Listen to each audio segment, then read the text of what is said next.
Então, eu fiquei de falar sobre o diagnóstico e o tratamento dos tumores do ângulo ponto, principalmente o schwannomas. Deixa eu pôr o laser aqui. Então, as cirurgias neurocirúrgicas já começaram a ser realizadas na Idade Média, obviamente para outro tipo de necessidade, seriam os traumas principalmente, mas os resultados eram catastróficos por causa das dificuldades de antisepsia. No começo do século XIX, 1830, o Charles Bell ele fez uma descrição detalhada de um caso de uma perda auditiva com cefaleia progressiva, vômitos, paralisia facial, paralisia lingual, e que no exame necroscópico, então eles fizeram até uma gravura do artigo, tinha um tumor no ângulo ponto cerebelar que envolvia o 7º, 8º, o 5º e o 12º ponte cerebelo. Provavelmente um neurinoma ou um meningioma. No final do século XIX, o Sir Charles Ballance, em Londres, ele relatou a primeira cirurgia para tumor do ângulo ponto com sucesso e sobreviva do paciente a longo prazo, mesmo sem antisepsia adequada. Já no século XX, começaram a se estandartizar as técnicas para a remoção cirúrgica. Então, em 1912, esse autor, o Krause, ele programava uma craniotomia osteoplástica de toda a fossa posterior, drenava as cisternas e afastava o cerebelo com uma espátula e chegava no tumor com o dedo e se arrancava o tumor com o dedo. Obviamente, o índice de morte intraoperatória girava em torno de 70% a 80%. E os pacientes que eram indicados para uma cirurgia dessa eram aqueles pacientes que estavam morrendo de hipertensão intracraniana por causa de um tumor muito grande. No começo do século XX, o Dr. Cushing, ele colocou vários padrões que a gente usa até hoje, que seria dissecção cuidadosa do tumor, o uso de clipes para hemostasia, cera para osso, e ele que colocou o eletrocautério bipolar no uso da neurocirurgia. Mas as remoções dele, como a do Krause, eram remoções parciais. Então, ele tirava o que dava para tirar do tumor, e quando ele começou no hospital, o índice de mortalidade intraoperatória era de 20%, e quando ele se aposentou, o índice intraoperatório era 4%. Houve uma melhora significativa. Ele também obrigou todo mundo a usar máscara no centro cirúrgico, coisa que não era obrigatória até então. Em 1916, esse outro cirurgião, o Walter Dandy, ele foi aluno do Cushing. E ele já partiu para uma ideia de remoção completa, porque os pacientes que não tinham uma remoção completa da técnica do Cushing e evoluíam com uma recorrência, era muito complicada a reoperação. E o índice de mortalidade subiu um pouquinho, mas sempre para remoções completas. Nesse momento, eles não tinham preocupação nem com a audição, nem com o nervo facial. No início dos anos 60, o William House, ele, por ter tido uma paciente que ele fez um diagnóstico precoce de neuroma do acústico, ter morrido numa neurocirurgia, ele resolveu, para tumores pequenos, tinha que ter uma outra técnica. E ele ressuscitou essa técnica labiríntica, que também é do final do século XIX, mas estava proibida. E com o auxílio de um neurocirurgião, do Hitzelberg, ele introduziu o uso do microscópio na cirurgia do neurinoma. O Dundee e o Cushing, no máximo, usavam lupas. E o índice de mortalidade dele baixou para 5%. O Hitzelberg, por ter era neurocirurgião em Los Angeles, e ele se associou ao House, e ele foi expulso da Sociedade de Neurocirurgia naquela época, e eles queriam caçar o direito do William House de operar, mas não conseguiu. Bom, então, os schwannomas da região do ângulo cerebelar, eles têm esse nome porque eles advêm da bainha do nervo craniano, ou bainha de Schwann. Então, quando a gente fala a terminologia, neuroma acústico, ele normalmente não é um neuroma, é um schwannoma, e não é do coclear. Ele é do vestibular normalmente. Na literatura inglesa, colocar schwannoma vestibular, você vai achar menos informações do que você colocar acústica e neuroma. Ele pode estar ligado a essa proteína Merlin, que é uma proteína de inibição de formação de tumores na fusão da bainha de mielina, da parte da aracnoide com o ângulo com o método acústico interno. Esse Merlin vem dessas palavras aqui, moesin, erzin, radicin, like protein. Então, um acrônimo. E dessa região, o schwannoma do vestibular é o mais frequente. A gente pode encontrar no nervo facial, no nervo trigêmeo, nervos do forame jugular, mas o vestibular é muito mais frequente. A apresentação é variada. Nos anos 70 surgiu a tomografia e era o exame gold standard, com o realce irregular e o efeito de massa. E nos anos 80, a ressonância magnética, onde no T1 ele realça com o gadolínio e é o gold standard do diagnóstico hoje em dia. Então, aqui a gente vê um T1 sem contraste e com contraste, mostrando o realce importante. Quando a gente olha a prevalência, 6% dos tumores intracranianos são neuroma do acústico. Mas, se você for para a região do ângulo ponto, eles estão entre 80% e 90%. Então, se você encontra um tumor no ângulo ponto e chutar que é schwannoma vestibular, você tem uma chance enorme de acertar. A maioria são tumores esporádicos, unilaterais, sem preferência de raça ou sexo. Macroscopicamente, eles são tumores amarelo acinzentados, levemente mais claros, amarelados do que o parênquima encefálico. E geralmente são bem encapsulados. E microscopicamente, eles podem se dividir em dois tipos principais. O Anthony A, com um arranjo mais agrupado e núcleos marcantes, e o Anthony B, com um desarranjo celular, com pleomorfismo nuclear, com áreas mais frouxas e císticas. E isso daqui muda um pouquinho na hora da cirurgia. Então, você pega o Anthony A, geralmente ele é um tumor mais aspirável, mais fácil de operar. E o Anthony B, que seria um tumor mais agressivo, ele se fixa mais nas estruturas nervosas, é mais difícil de tirar o tumor por inteiro sem lesar estruturas adjacentes. Então, como aqui nesses exemplos. Então, um tumor cístico, que às vezes a gente tem a ideia que ele vai ser mais simples de aspirar, e isso daí nem sempre é possível.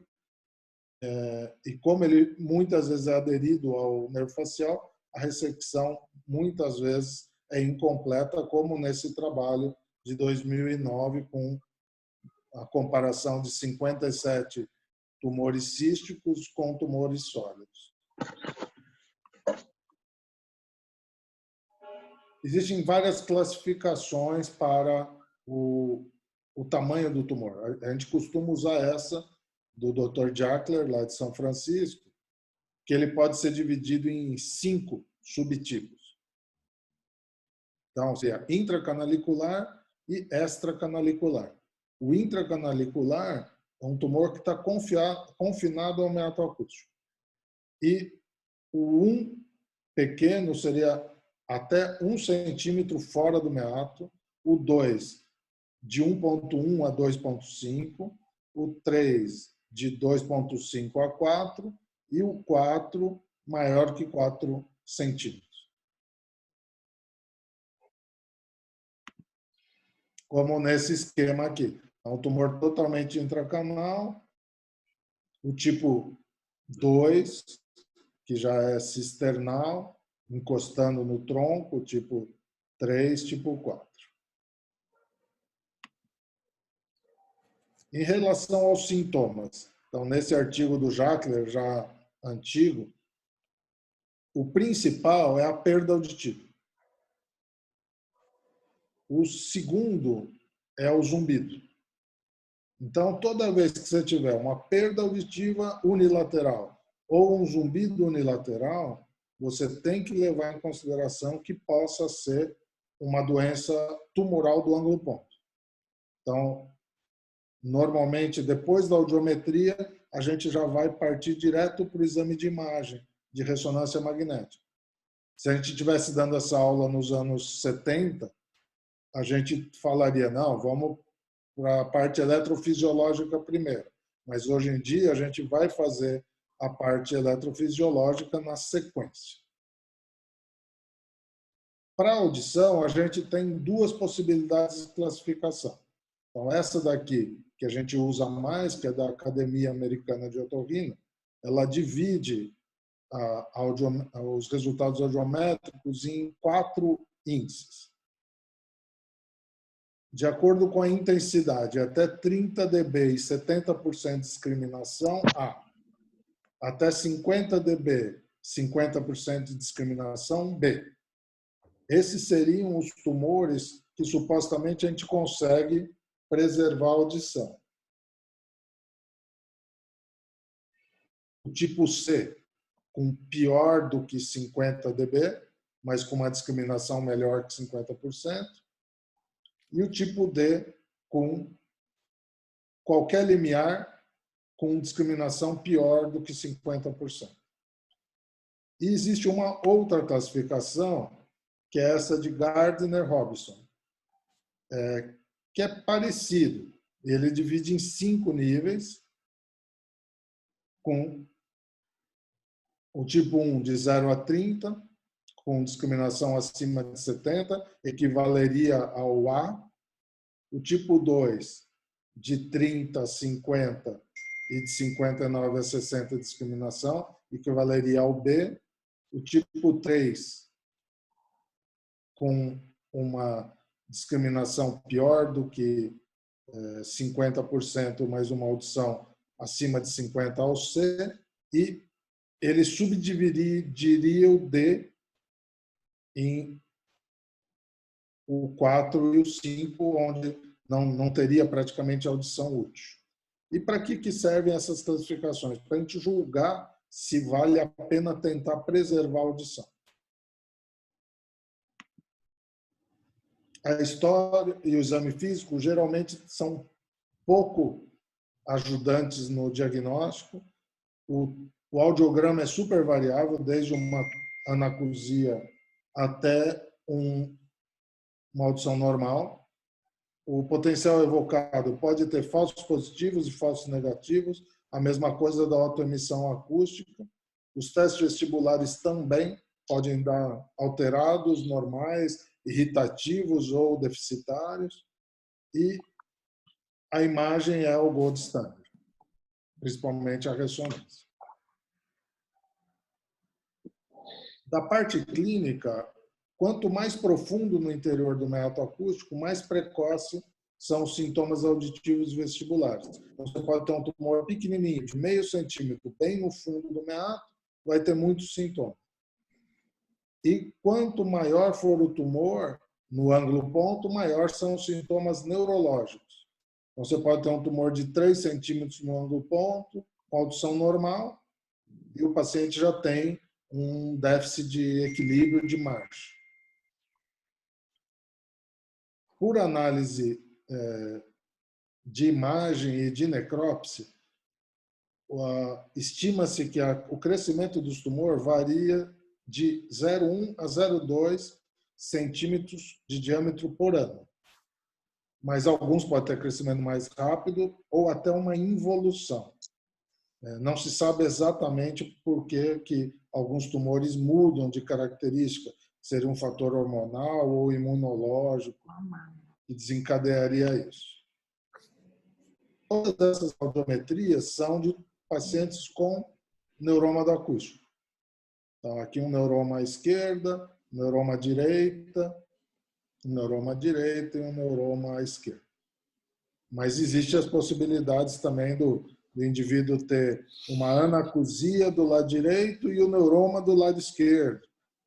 São as áreas possíveis. A vetoeletroencefalografia, ela avalia principalmente o nervo vestibular superior. E se ela estiver alterada, falaria a favor do tumor ser do nervo vestibular inferior. Não, desculpa, do superior. E daí ele é mais perto do nervo facial, podendo ser mais difícil a cirurgia e a manutenção da função do nervo facial. O VEMP, ele cervical, ele avalia a função do nervo vestibular inferior. E ele poderia, nesse caso de alteração, mostrar uma proximidade maior do nervo coclear e uma dificuldade maior de preservação de audição. O potencial evocado, hoje em dia, a gente usa muito como screening para saber se dá para preservar a audição no intraoperatório.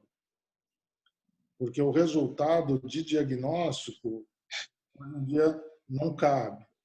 Então, se o indivíduo tem uma audição boa, com um potencial evocado bom, ele é um candidato bom para preservar a audição e monitorar a audição no intraoperatório.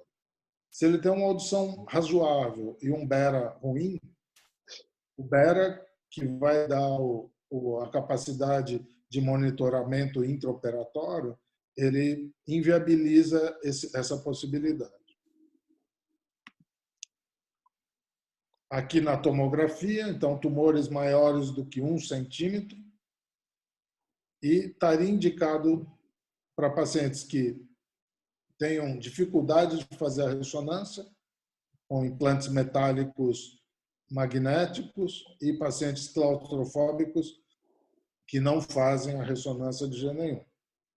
Mas tem o problema de ter uma radiação, e se você for fazer aquele esquema de imagem e controle, você teria que fazer sistematicamente radiações do sistema nervoso central. E a ressonância com gadolínio, que seria o gold standard. Então, aqui um T1 sem contraste, um T1 com contraste e um T2 com um tumor à direita, mostrando uma heterogeneidade do parênquima do tumor. Tá, aqui um outro exemplo, um tumor que alarga bastante o meato acústico interno. Aqui um tumor que está dentro do giro basal da cóclea. Então, esses pacientes geralmente têm uma perda total da audição. Aqui um tumor que está dentro do vestíbulo. Então, ele pode ter uma audição boa, mas tem uma alteração de equilíbrio importante. Ele, no caso aqui, uma neurofibromatose transmodiolar, então ele já sai do meato acústico e já está no giro basal da cóclea. E um transótico.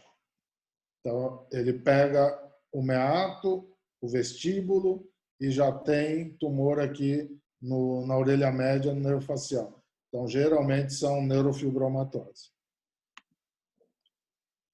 Esse daqui é um slide que eu pedi emprestado para o Murilo, lá de Goiânia. Então, mostrando os exames que chama tratografia, que seria uma coisa interessante para avaliar o nervo vestibular e o nervo facial. Então, você pode marcar com cor e do lado do tumor você vê se o nervo passa mais na frente ou mais atrás ou dentro do tumor. Isso ajudaria no intraoperatório. E que tratamentos a gente pode fazer para esse tipo de lesão? Basicamente são 3. Observação cuidadosa, que seria o wait and scan. A radioterapia convencional ou estereotáxica, dose única ou fracionada. A cirurgia, através de diversos métodos, e novas terapias medicamentosas. O tratamento conservador, ele depende um pouco de alguns critérios. Então, idade avançada, isso daqui é de um artigo dos anos 2000. 65 anos talvez não seja a melhor possibilidade para a gente falar idade avançada. Hoje em dia, talvez esse número devesse passar para 70, 75, para a gente fazer esse tratamento conservador. Curta expectativa de vida, taxa de crescimento baixa, faz o acompanhamento com imagem, condição de saúde ruim do indivíduo, poucos sintomas, orelha única, e o paciente que não quer fazer nenhum tipo de tratamento.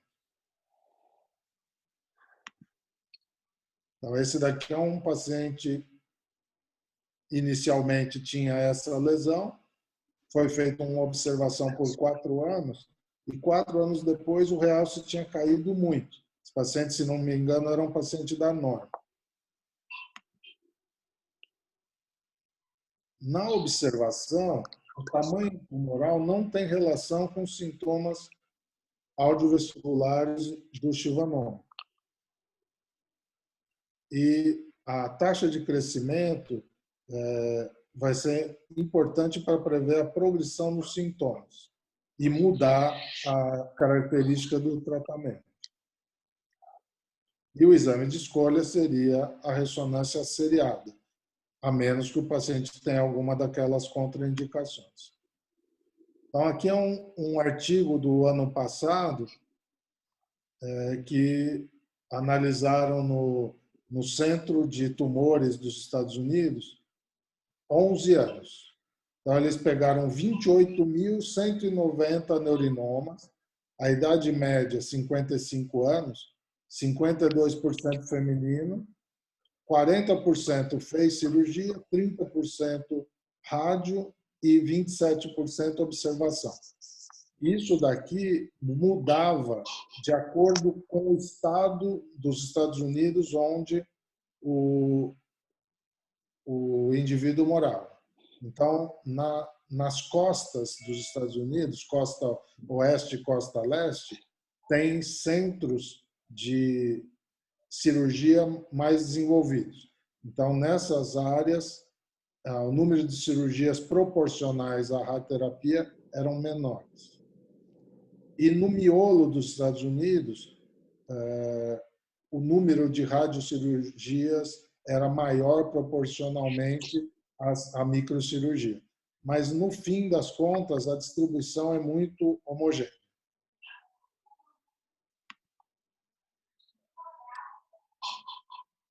Para a radiocirurgia, esse artigo aqui, 2014, ele levantou 523 pacientes, 2001 a 2010, e mostrou um resultado de controle de 97%. Mas ele não falava muito a respeito dos tamanhos e das características de audição. E para as cirurgias, no ano 2012, foi feita uma revisão sistemática, com 35 estudos, 5.000 pacientes, e eles chegaram às seguintes conclusões. A fossa média seria melhor do que a retrosigmoídea para preservar a audição em tumores pequenos, desde que eles não estivessem no fundo do meato. A retrosigmoídea seria melhor que a fossa média e a translabiríntica para preservar a função do nervo facial, para tumores médios.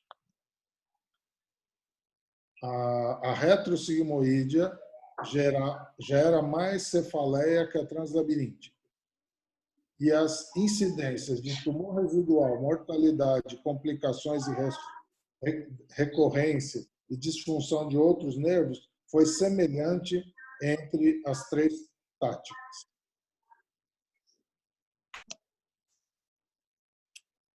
Então, aqui são exemplos de radiocirurgia. Então, a Gamma Knife tem um capacete que é colocado por estereotaxia e cada buraquinho desse vai emitir um feixe que vai se concentrar no tumor. A Gamma Knife usa o cobalto 60 e quando faz a radiocirurgia por acelerador linear é um raio-x vindo da eletricidade. A radiocirurgia desenvolvida na região nórdica não deve ultrapassar 13 grays. Hoje em dia, o pessoal tem dado dose máxima de 12 grays. E nesse trabalho aqui de 2000, esse autor colocou que 73% preserva a audição ou melhora mais ou menos 10 decibéis. Então, seria um resultado muito bom, mas a gente não tem exatamente o tamanho do tumor nesse trabalho comparativamente. O que a gente espera no pós-rádio? Então, aqui um tumor pré-Gamma Knife, 6 meses após, o tumor começa a ficar meio escurecido por dentro, mostrando que teve uma alteração vascular do tumor e ele começa a ter essa degeneração cística. E o final desse processo, acredita-se que seja ao redor de 2 anos.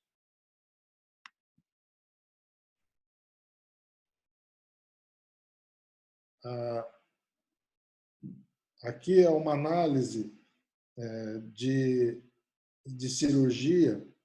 Em 8 anos foram analisados 1.671 casos, 75% foi retrosigmoídea, 17% translabiríntica e 7% fossa média, mostrando que a tática retrosigmoídea é muito mais frequente nessa amostra. E a maioria dos lugares é assim. Voltando aqui para a radioterapia. Isso também é do trabalho que o Murilo está desenvolvendo, mostrando a curva de isodose em cima da cóclea. Então, na hora que o físico vai fazer o cálculo da dose para atingir os 13 grays, aqui em cima do tumor, ele vai calcular para que em cima da cóclea não ultrapasse 4,5.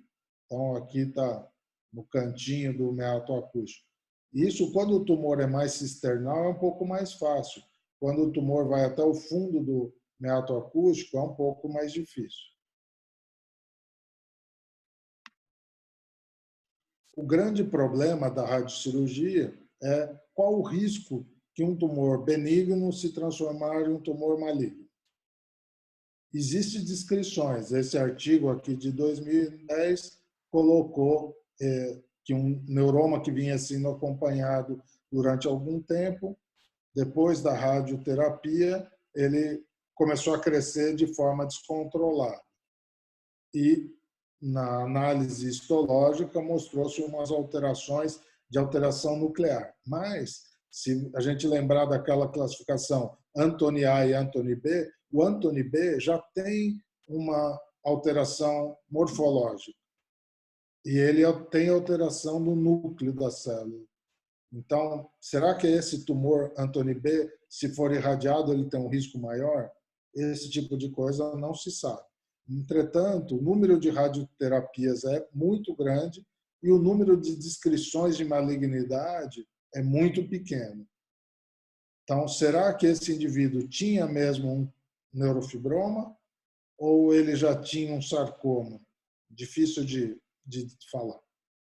Se fosse tão frequente, o número de casos malignos seria maior. Hoje em dia, não se admite fazer qualquer tratamento cirúrgico sem o monitoramento de nervos facial, trigêmeo, o nervos bulbares, se o tumor é grande, e o coclear, quando a audição pode ser preservada. O uso de neuronavegadores pode ser utilizado principalmente em tumores muito volumosos. Em tumores até 3 centímetros, o custo-benefício é desaconselhável.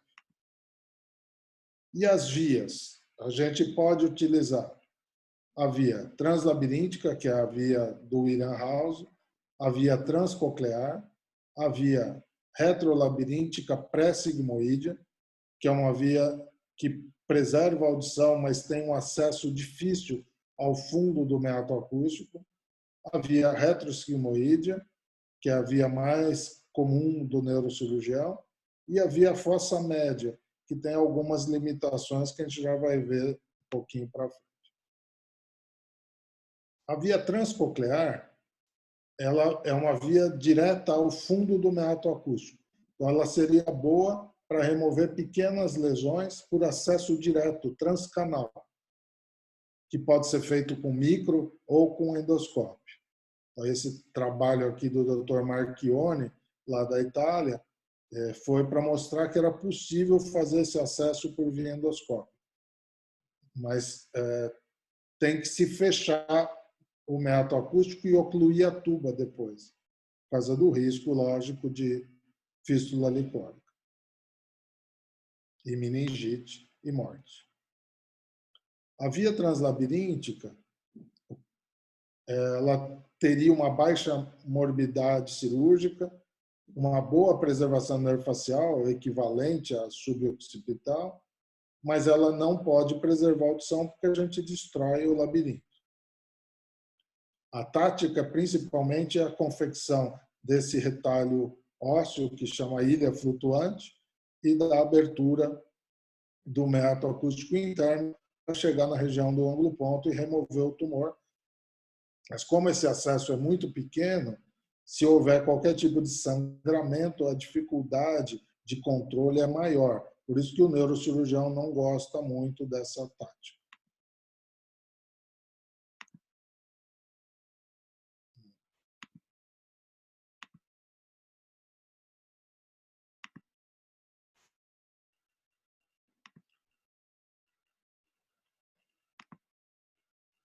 Então, aqui é um acesso via translabiríntica. Está passando o vídeo aí, Hector? Assim. Tá. Então, faz-se uma mastoidectomia ampla, disseca-se o seio sigmoide, aqui a região da cadeia ossicular. A gente costumava remover a bigorna para utilizar, para depois fazer reconstruções ossiculares, mas isso daí virou impossível. É importante, no fim da cirurgia, a gente bloquear toda a região atical com cera para osso para impedir a fístula licórica paradoxal. Então, vai se dissecando todo o seio, o maciço do facial, identifica-se o canal semicircular posterior, vai se esqueletizar. Esse branquinho aqui embaixo é o aqueduto vestibular, o ducto, que conecta a região do saco endolinfático com o labirinto. Sempre usar broca diamantada nessa porção. E aqui está começando a aparecer um pedacinho do fundo do meato acústico interno. Então, você vai se esqueletizando abaixo e acima do meato acústico. E a última coisa que vai ser feita é a abertura da meninge do meato acústico. Se tiver muito tensa a região da meninge, você pode fazer uma pequena abertura na meninge entre o seio sigmoide e esse osso aqui do fundo do meato acústico para drenar um pouco de líquido. Aqui é um estimulador de nervo facial. Tá? A gente começa a dar uns pequenos toques para ver se o facial está nessa região e a gente está machucar o nervo na dissecção.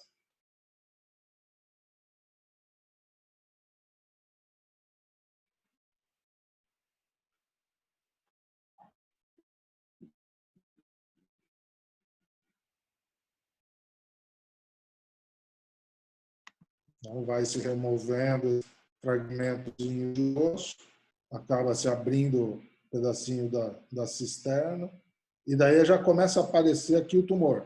Então, o tumor é essa estrutura mais rosa que está aqui no meio, diferente da estrutura neural, que é um pouco mais pálida.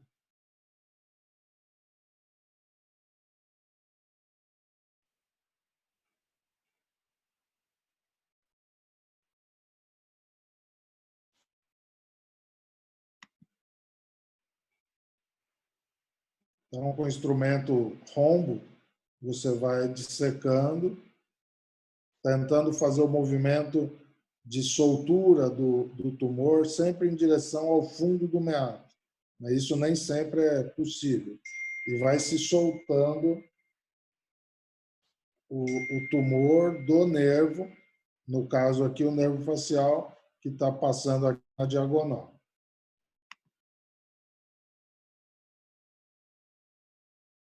O tumor não precisa ser removido em peça única.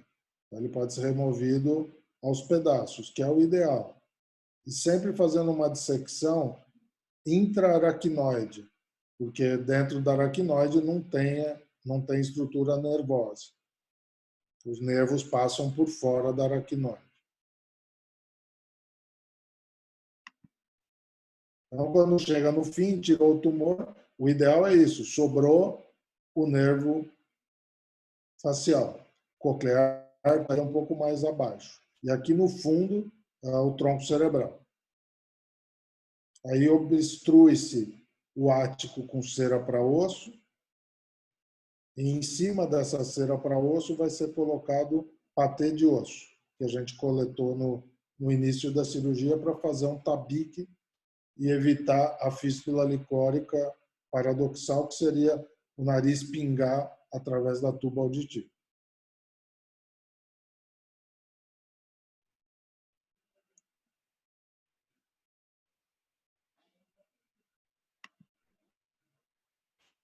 Depois vai se ocluir aquela região do ângulo ponto com fragmentos de gordura abdominal.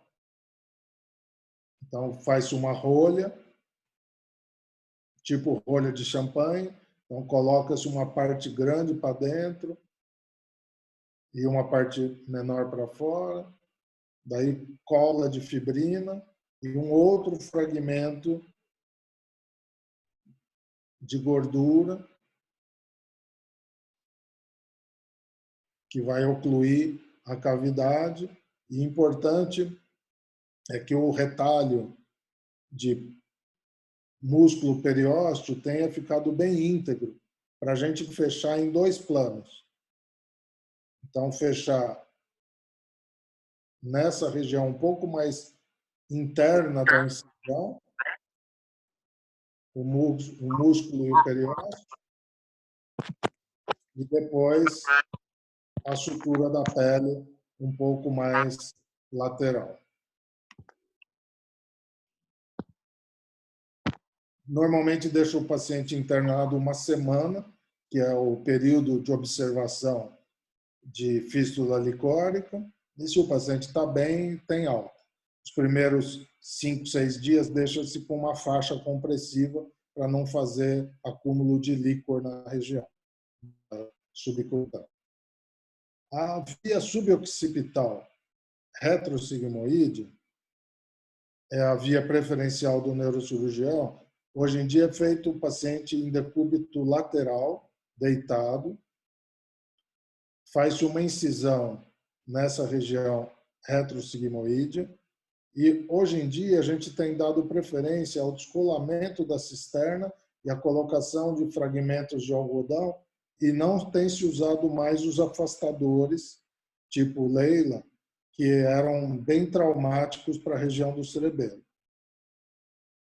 Identifica-se o tumor, os nervos bulbares, o nervo trigêmeo, e daí começa a se dissecar para tirar o tumor. Normalmente se disseca o tumor do tronco cerebral e cerebelo e depois do fundo do meato acústico. A vantagem dessa via seria a boa exposição e a possibilidade de preservar a audição e tumores grandes. As desvantagens seria a morbidade, que é um pouco maior, e a retração do cerebelo. Por isso que hoje em dia a maioria dos neurocirurgiões não está retraindo mais o cerebelo e o resultado seria um meato acústico vazio e uma cisterna sem o tumor.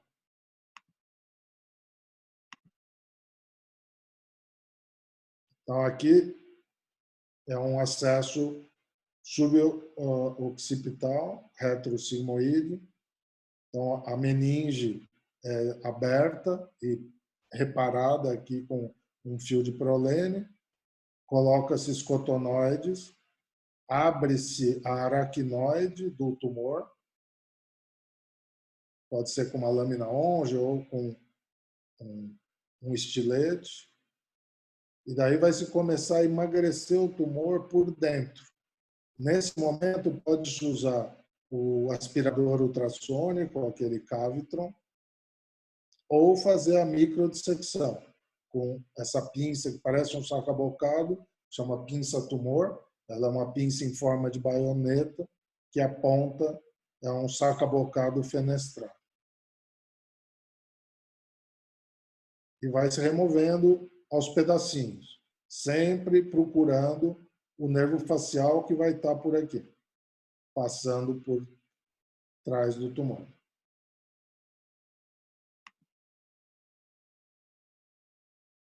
Quando a parte cisternal está diminuída, com uma broca diamantada de 3 ou 2 milímetros, vai se fazendo broqueamento da região posterior do meato acústico interno, até no máximo chegar na região do canal semicircular posterior. Tomando cuidado para não vir muito para a região anterior, onde tem a cóclea.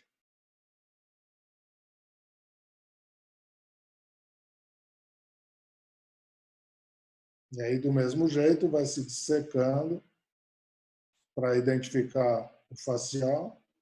Nesse momento, a gente costuma usar, tira aqueles algodões, para eles não engancharem no motor, e coloca um fragmento de látex que a gente corta um retângulo de uma luva, que é menos traumático do que o algodão e não deixa fragmento. E vai se esvaziar o meato acústico interno. Aqui é a linha do canal semicircular.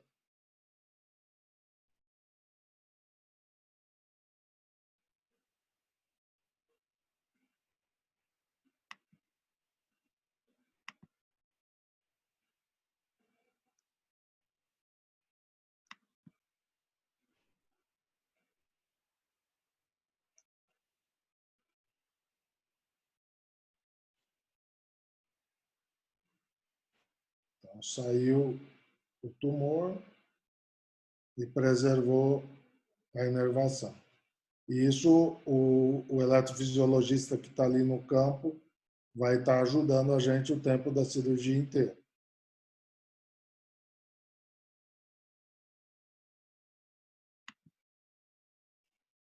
Outra técnica que a gente usava bastante nos anos 90 era a fossa média para tumores até 1,5 centímetro, mas hoje em dia é bem menos utilizada por causa da retração importante do lobo temporal. Então, existem vários problemas de edema do parênquima cerebral em pacientes acima de 60 anos, o risco de lesão do lobo temporal é grande. Então, essa tática tem sido bem menos utilizada e, obrigatoriamente, tem que usar o retrator.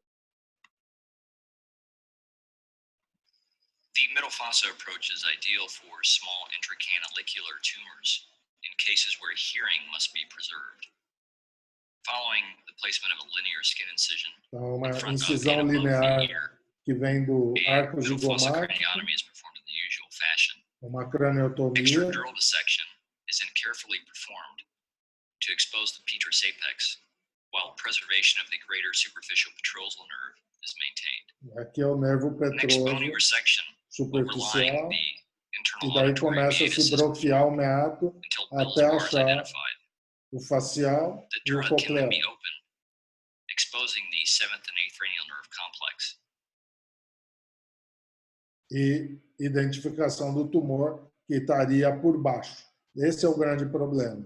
Então, eu vou ter que afastar o nervo facial para achar o tumor que vai estar o vestibular superior e o inferior. Isso dificulta um pouquinho. O coclear ele não é tão superficial, ele é mais profundo. Aqui no esquema não ficou muito bom.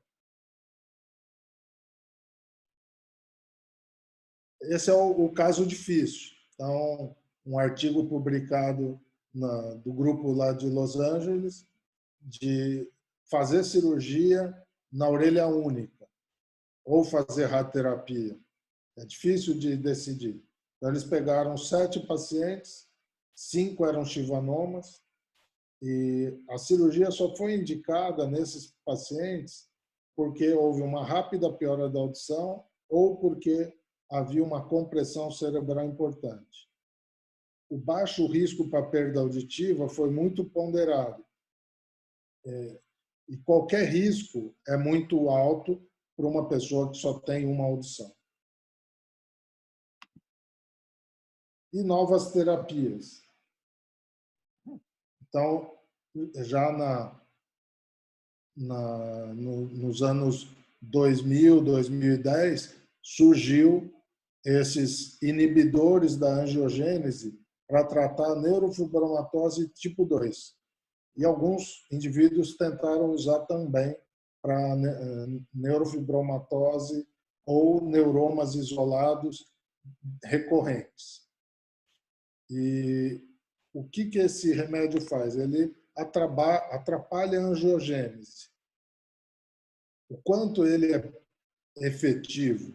Então, fizeram uma meta-análise de vários artigos, levantaram 8 que se enquadravam, 161 pacientes, 196 tumores, porque vários eram neurofibromatoses. O que aconteceu? Enquanto o paciente usava, 41% tiveram regressão parcial, 47% ficaram estáveis, 7%, mesmo tomando remédio, progrediram. 20% tiveram melhora da audição, mas quase 20% tiveram forte toxicidade. O problema dessa medicação é o custo e o pós-uso.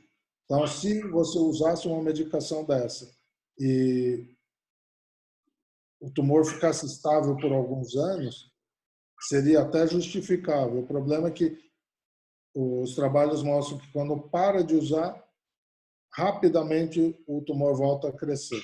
Então, ele não tem sido muito utilizado. E o que se mais fala hoje em dia? Qualidade de vida. Vale a pena seguir qual dessas categorias? Vamos só observar? Tumor pequeno? Vamos irradiar? Vamos operar?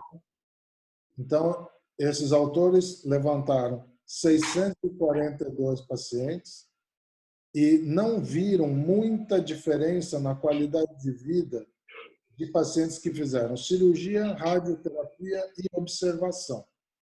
mas tem uma mistura de informações de tamanho do tumor.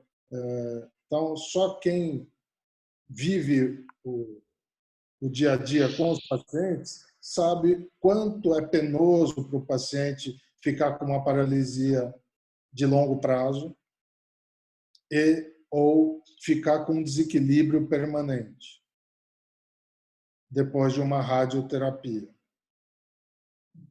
No caso da cirurgia, o paciente pode falecer. Na rádio, isso não vai acontecer, pelo menos de curto prazo. Então, são coisas que a gente tem que pensar muito antes de decidir. E nem tudo que se vê é o que parece.